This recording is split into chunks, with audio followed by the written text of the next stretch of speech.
Today what I'm doing is changing the gear lube on the main gearbox where the combine hooks onto the PTO shaft.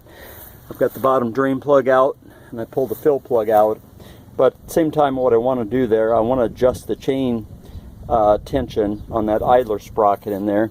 So I've got my cover off here, and the next thing you want to do is I'll take a utility knife and just slowly get underneath that gasket, because sometimes if you don't do that, it rips it.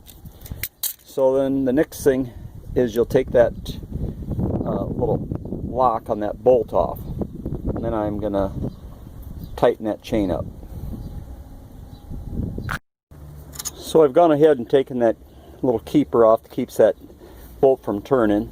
Then what you're going to do is take a 3/4 inch socket with an extension, and this is all you want to do is just tighten that down till you can feel that that sprocket's up against that chain, and then just snug it.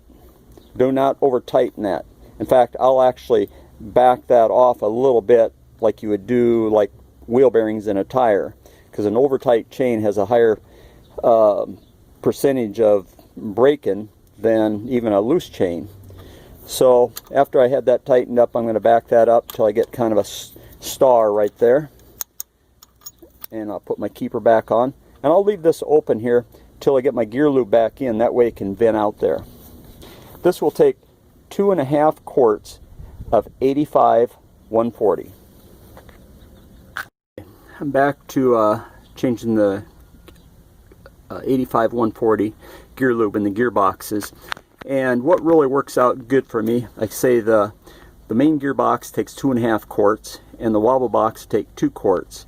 So if you've got one of them 5-quart oil containers that you might bought in town at some time, it just works out perfect. I'll put 2.5 quarts in that, and it'll leave me 2 quarts for my wobble box. Also, here's your 2 plugs. The bottom one you take out of that aluminum gearbox is magnetic, and the top one that I take out, and the reason that'll be where you'll fill, is not.